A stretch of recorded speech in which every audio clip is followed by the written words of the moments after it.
why I'm asking you these questions, Mike, is because before we get into doing the mental reps, you have to be clear on what you're trying to accomplish, right? And so I would highly suggest that, once we finish this conversation, that you write these things down very specifically.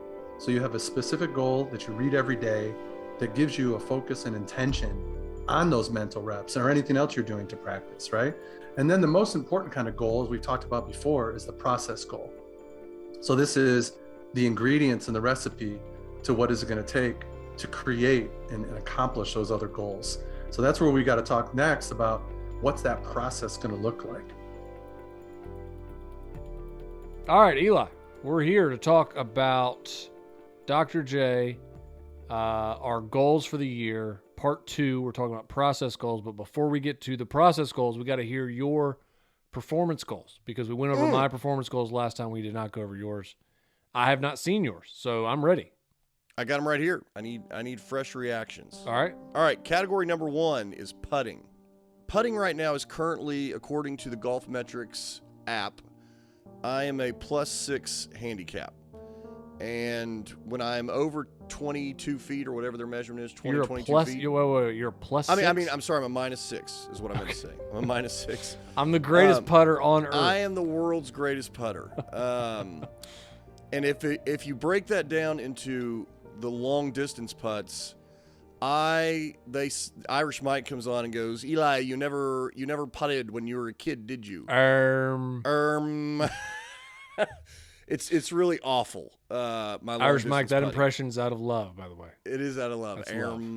We love you, Irish Mike. All right, so here's my goal. I want to become a +2 handicap putter by June 1st. All right, so I've got. Okay, so you're saying +2. +2. I want to become +2 by June 1st. By June 1st. Because, and here's why I put the date on it. Yep. Because you and I typically play our best golf in August. That's kind of when all the training, working through swing stuff, all that hits. So I don't want to be rounding into a good putter. I need to be a good putter by then. Okay. So that I can take advantage. I like it. Okay. I like where your head's at for number 1. There. Okay. Number 2, I want to become a +2 short game guy by June 1st. Now here's where I am right now. This was shocking to me. I went and looked at every round I had logged into Golf Metrics last year. I am losing 2.9 strokes per 18 with my short game. Wow. So I've got to become +2 by June 1st. The third one is, it's not super measurable, but I will know if I got this or not, and I think you can probably relate. I wrote down, I only want to make changes to my swing this year that are needed to improve strike and results. And I know that may sound like, well, duh, that's intuitive, but I wrote down specifically as a sub point underneath that, the inside takeaway. Now, I've talked to you about this on the air. I've talked to you about it off the air 100,000 times. I have an inside takeaway. We looked at my numbers when we were doing when you came up a couple weeks ago and we had the simulator, and I was like, I've got an inside takeaway, and I'm 2 inside, and I'm however many degrees inside. And you said something to me that it's stuck with me the last few weeks, but you were like, I don't think that's a problem. You just need to get over that. And the reality is... So I inspired you. You inspired me. But the reality is, a good manager doesn't fire people. He hires people and inspires people. Can I tell him I taught? Can I sign something? I can sign something I taught you something. But so I said, get over your inside takeaway. It's just going to be inside. Just let it be. It's just inside. It is what it is. And I thought, I'm not worrying about it. Like, it's done. It's done, and I'm going to forbid... You're going to be allowed to punch me out of anger and obligation if I bring it up ever again. You can give strike a flower. Me. The hand strikes, it gives a flower. I love that. I love that you got that documented. I think that's fantastic. Yeah. It has to either, the question is, will it improve strike or will it improve your result? So. Yeah, I like that. Next thing, I wrote down, I want to play more. And I know that sounds, again, like, duh, but I need to play more. Yeah. I wrote down that I need to play 3 times a week. And I've got some stuff about that. That could be 9-hole rounds. I know. Okay, 9 holes. That could be that can count 9 holes. But the point is, I spent so much time practicing, and I definitely got better. But it's like the guy on the ball team where you were like, this guy kills it in practice, and then they get in the game and they're like, he's not good. Like, that was kind of me. Like last year, it was like, man, I'm getting really good in my range sessions, and I'm doing this, and it was like I just wasn't playing enough, and you can't simulate not playing. You can't simulate playing. So I want to play 2 men's club events. Like no skins event, no, best ball, any of that. Like it's straight individual up stroke play individual against score. someone competition wise. That's right. The awkwardness, the pressure, all that. And then the last thing I have is health. I'm still soda free. I want to get to 200 pounds even by June 1st, which I can do. What are you right now? Right now I'm about 213. Like it's 213, 214. I can do that. By the way, that's like 20 pounds down from my high. I'm now 5 full months without soda. So the only other thing I wrote down here was I want to go soda free all year. So gotta do it. So that's that. Those are my goals. Thoughts?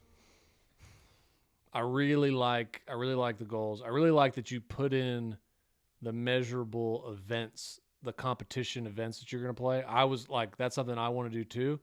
I did not think to write that down though, so I'm rethinking. I might add that. I might steal that from you. I think that's a big one. Like we need competition reps. Yeah. Well, and I think we saw that with the final major. Like I think we saw. You mean when I hosel shanked a chip on the 18th? Yeah, it was very obvious at that point that I needed competition reps. I also added one to mine. So I had 3 main ones last time we went over this: driving, lagging strokes gained areas, competing every round mentally. I added be the best I can possibly be physically. So your health. Okay. So all right. So now we have your performance goals. We have those. The next step is to move to process goals. So when I was talking to Dr. J a few weeks ago, here's what he had to say about what he calls the most important type of goal, the process goal. And there's a number of things we can talk about. Like we want to maybe think about this concept of a nice morning routine or a practice routine so many days a week, for 30 minutes. Like I'm just going to knock this out. I'm going to be focused. I'm going to have intention and clarity for 30 minutes. And this is what I'm going to do. Part of that could be physical with the drills you've been doing. When you get to the range, you're going to have an intentional practice plan, practicing with a purpose under pressure. And then at home, we can do things like visualization, concentration drills, review your goals. We should probably tighten up some short concept of that identity statement that includes being an athlete, being a scratch golfer, things like that. Part of the process also needs to be neutral thinking.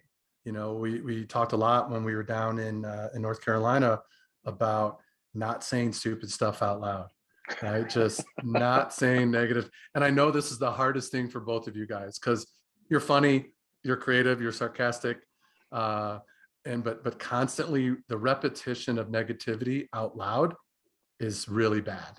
I can just say that. It's just something we have to try to avoid as much as we can. Not that you have to be positive. And a lot of people get biased about that. And I had so many people I love everybody I met down there. And by the way, I'm so grateful for being down there. It was such a great time for the final major. Everybody was awesome. Had a lot of great communication with the guys and girls. But everybody said, I just got to be positive, right? And I'm like, no, you need to be neutral. You need to focus on tactical thinking, not emotional thinking, not negative thinking, but tactical. So that's kind of where I think we should, head in this conversation. That's a good reminder. It's a reminder there before we get to our specific process goals. Dr. J points out that we can't say negative things out loud. It's like half of our vocabulary. I think this is more of a problem for you than it is for me. I think we're both bad, but you're worse. Yeah. So I didn't put this in my goals, but how How can we address this? Is it possible? Yeah, well, I think it's a good question. The first thing that came to my mind, cutting the self-deprecating statements out, that's pretty easy to measure. Right. Mine immediately go to, you're an idiot. What are you doing? You're terrible at this game. Like, you're never gonna get Your to face scratch. when you hit a good shot. Yeah.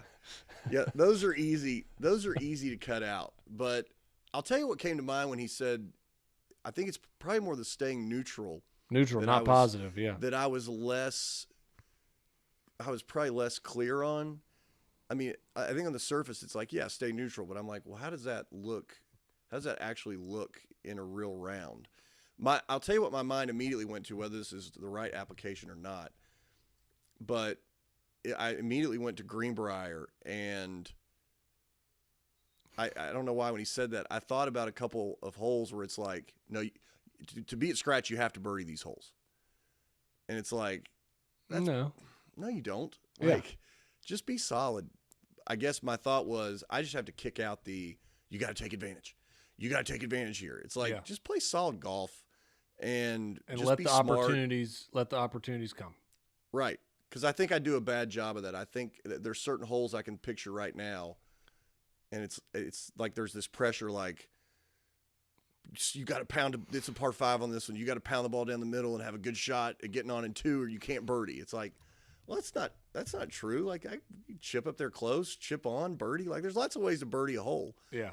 Actually, if you don't birdie it, it's fine. I would like to submit Lenny's submission music. I would like to submit a nomination for your goals, and it just says no cartography. No cartography. Ponce de Leon is out of this season. No 18th century agrarian business for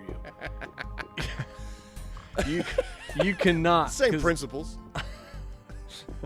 There are many times where it's you just go, well, I mean, here's the thing. I got 16 coming up. I got 16. Then when I get to 17, I got to make sure. And then I got 18's a birdie hole. I can birdie 18.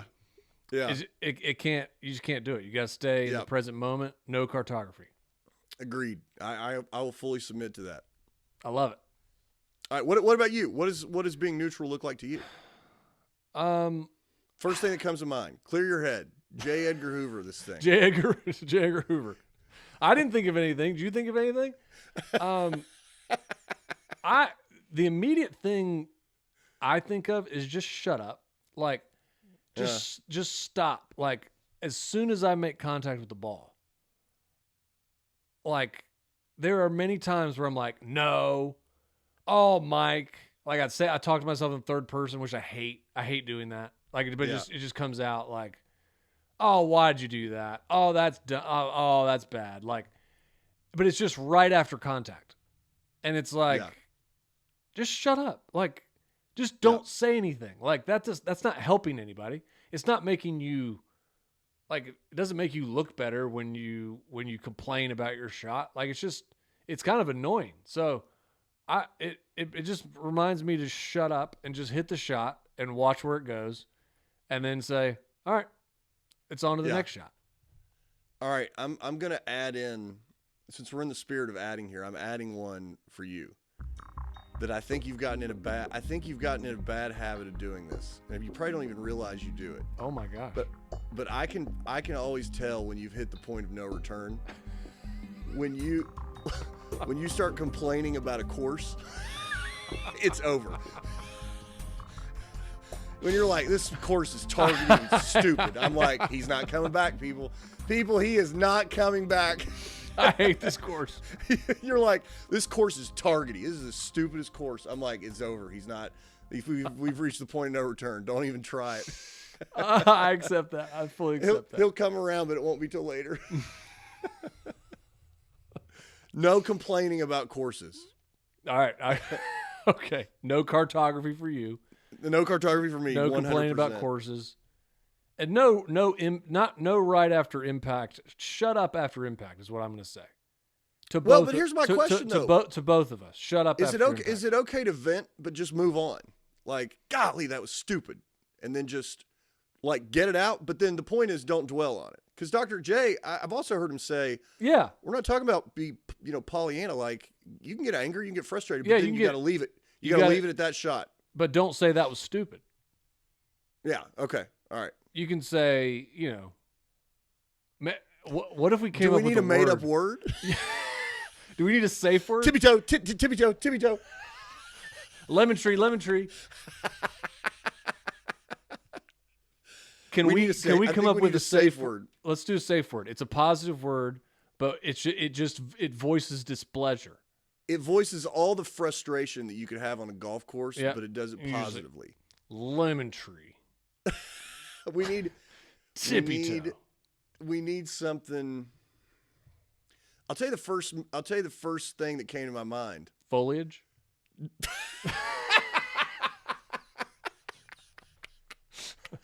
No, it's not foliage, but it might need to change to foliage immediately. Just the phrase J. Keat. J. Keat.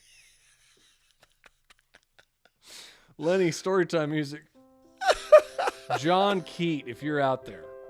John Keat, come on and talk to us. Let us talk to you on this show. He was our marketing channel management professor in college. He had a mustache, and he wore a Green Bay Packers long sleeve polo at points. He was dead on Mike Holmgren. And so we called him Mike Holmgren. That quickly transferred into the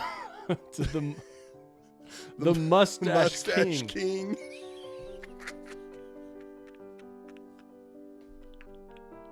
I don't know.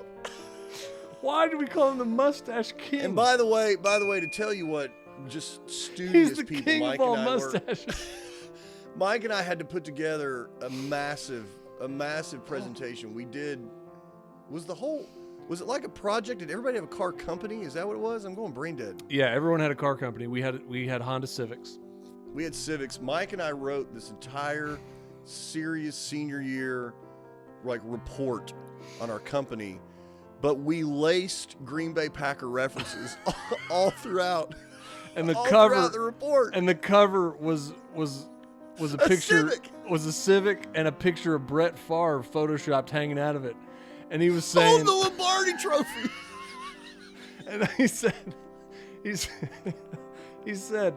"I just love tooling around Green Bay in my Honda Civic."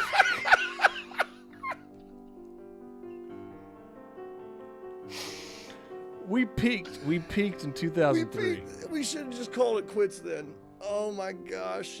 What was it? I just remember in the report we were like, we undercut the market. They undercut the market like the Green Bay Packers undercut the Kansas City Chiefs in Super Bowl II or whatever it was. It was something.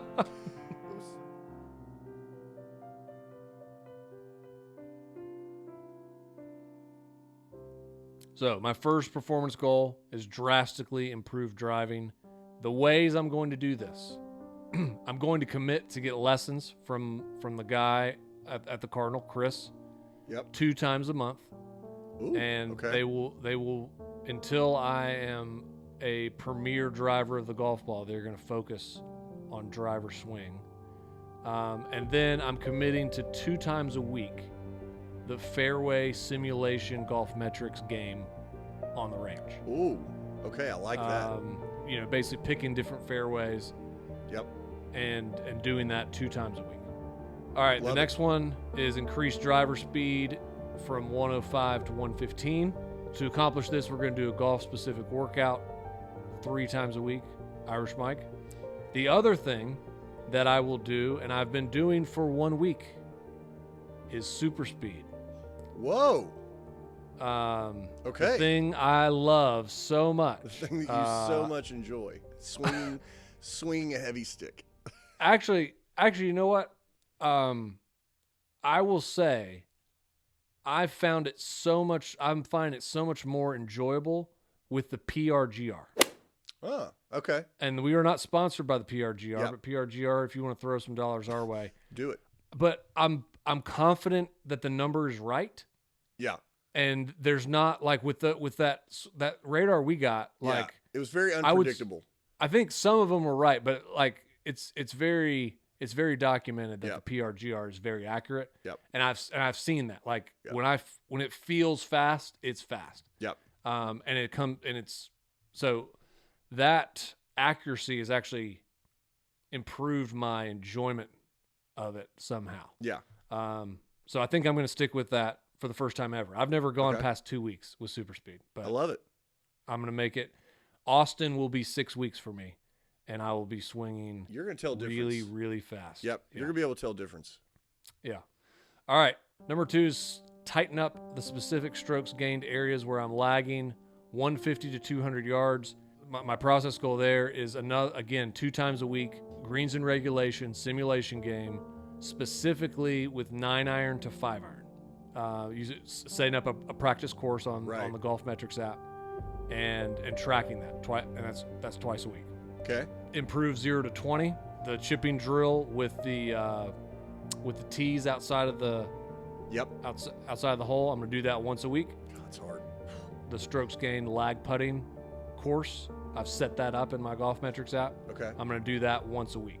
I love it. And what that really means is I'm getting to the range. I think it's realistic to say I can get to the range twice a week. I'm making sure I'm doing the driver and the irons every time. Yep. And I'm doing one short game drill per visit to the range. And I think I can get that done in, an hour. Yep. And be on my way. I love it. All right. Then number 3, be the one I added, be the best I can possibly be physically. Mm-hmm. The golf training 3 times a week, boxing twice a week. Boxing's important to me. When I do that, I'm just in way better shape. I think you're more mobile and explosive too. I mean, yeah. There's a reason every explosive sport I know, you see guys doing boxing in the off season. You see basketball NBA players doing it, wide receivers and cornerbacks in the NFL. Like all these athletic, explosive guys, they see value in boxing. So I like that. And then 10,000 steps a day. Okay. Something right up your alley. Hashtag hip dysplasia. Making sure that the thing that my hip problem does not ever happen again. But also, like, if I'm honest, when I was walking the course last year, I would get gassed. I would get gassed by 15. And that's that's unacceptable. Like, that does not need to happen. So I need to make sure that doesn't happen. The last thing is I just downloaded the Lose It app. Did you ever use the Lose It app? You were talking about this on Marco Polo the other day. Yeah. So I'm tracking calories, and I've got a specific weight goal that's the right weight goal for me. I love it. So that's that. And then the last one, compete every round mentally, play for the lowest possible score. That's a huge, and that's massive. That's giant. It's giant. And the ones I have on here are really just reminders. Be an athlete on the course, consistent pre-shot routine. I'm going to steal. Sometimes I feel like I have to have a unique one, but I was like, why do I feel like that? I'm just going to steal Dr. J's. Dr. J's breathe, situation, target, visualize. Yep. I played today. I did that every single time. Nice. And then a mental workout 1 time a week. And mental workouts is something that we'll talk about in the next episode. Okay. How to do a mental workout. Dr. J walked me through. Lots of candles, I'm assuming. Yeah, was staring at a candle. That's every day. That's just an everyday thing. You just stare be at everything. I just think it means great. I'm a great guy. All right, what do you got?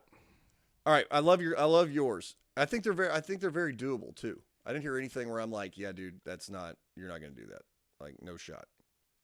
Yeah, I think it's pretty. I also think though that I need a playing one like you have. Yeah. I was not going to say 3 times a week. I was going to say twice a week, but maybe if I'm thinking 9-hole rounds, maybe it's an hour more doable. Yeah. But anyway. Okay, here's what I've got. Show me yours. Putting. I said I wanted to become a +2 handicap putter by June 1st. I've got down 3 times a week, 30 minutes putting. And specifically, it's the tee drill And a lot of that is, I wrote down that I want 15 minutes of that time spent outside of 20 feet, which I did for a 5-week run last year when I was playing my best golf, and my lag putting got a lot better. I just quit doing it. And 15 minutes will be intermediate distance, somewhere in that like 8 to 12, range. Yep. Okay. And then I wrote down, I want a dedicated putting lesson with Larry, which will take place Thursday. So I love it. I will have tangible, exactly what I should be doing. And again, as I told you, I'm not doing any swing lesson stuff in that lesson with Larry. It's on the putting green, not on the mat, on the putting green, reading, looking at my stroke, grip, all that stuff. All right. Let me ask one question about your putting drills. How are you measuring those? Well, the lag putting, I'm just going to do what I did last year. I put I took the club and measured 4 tees around the hole, all inside the leather. And, I would putt outside of 20 feet to try to drop it into that range. So that's an easy one. I think I need to talk to Larry, and maybe it's something I need to just get some data on, but I need to measure. I can measure a course out and set that up on Golf Metrics like you did. I think that's really good for me. But I need to identify what a reasonable make percentage is and just strive to get to that make percentage. If I'm taking 12-foot putts, like what's realistic here on the course? Because you're not going to hit 90% of them. But I need to know what a good number is. So yeah, I think so I think the only thing I would say there, and I think what Dr. J would say is, I think you just need to make sure you keep track of how like your scores as you go. So however many you get in the circle, and then continue to do that, so you make sure there's some pressure. And I told you, it's so stupid, but I struggled with that last year, especially with the chipping game. It was like, that was pretty close. And I was like, what are you doing? Like you're not fooling anybody. You went through the effort of putting the tees down. Like, what are you doing? Like, it's just stupid. So anyway, well, okay. do we need to have some accountability there? Do you need to report your numbers to me? And I report your numbers to you. I absolutely think we do. Yes. Okay. Yep. All right. Lenny, think about how we do that. Yeah. Lenny, get your pivot table ready. Okay, chipping. 3 times a week. I want 30 minutes of chipping, and I'm going to spend half that time 0 to 20 with the tee drill, and I'm going to specifically chip with my 58 and 54, so that I'm learning the two different shots like we did in the wedge fitting. Right. And then the other 15 minutes is 20 to 60 yards. So the reason I did those times, 3 times a week, I think is probably the max I can get to the range, and it's an hour. So I'm not trying to work through the whole bag. I'm taking an hour, and it's real easy. 15, 15, 15, 15. 15 on lag putting, 15 on intermediate putting, 15 on inside of 20 yards, measurable with the tees around the hole, and 15 on 20 to 60. So that's each one of those is 1 time a week for that amount of time. That's right. 1 time a week for that amount I like of time. that. I don't think you need much more than that. No. So, and Greenbrier is redoing their short game area is going to be unbelievable when this whole remodel's done. So I think that'll be really nice. I would say on top of that, just because I thought about this, I went back and looked at all my rounds on Golf Metrics. My driving handicap is a +1. And I thought, I don't need to grind with the driver. I don't need to spend time with a driver on the range. I'm going to get, if I play 3 times a week, I'm going to get, 20 some, drives in a week under pressure on the course. If I see that I'm slipping there, I can always take some time to address that and add it in, but I just don't think I need to focus on that right now. So, okay, what else you got? That's what I got. I read everything else to you about health. Okay. So that's it. Those are the All right, so we're good. Playing performance goals. Yep. All right. So in part 3, Dr. J will walk us through my original question. If you remember my original question to Dr. J, it was, how do you do a mental workout? And he backed me up and was like, what are your goals? What are you trying to do? Yeah. What are your process goals? I didn't have any. Now we have them, and That's now right. we can work. Now we can understand how to do a mental workout. We're And gonna Dr. slap J, him. We're gonna slap him on the computer screen like Matt Damon does the note about apples. How do you like them apples, Dr. J? I got her number, Dr. J. How do you like those process goals? So we'll be back with how to do a mental workout in part 3. I like it. Let's go. Let's go. LGLG.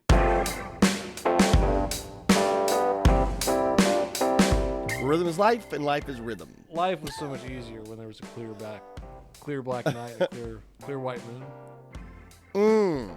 That's the idea, right? I mean, it Tangible be as as tangible as possible, measurable. Hey, the blue light on your mic is on your mic. Yep. It's making your shirt. How's that? Testing, testing, testing. Now it's on your shoulder. Testing, testing, testing. How's that? That's probably as better. good as it gets. Yeah. Okay.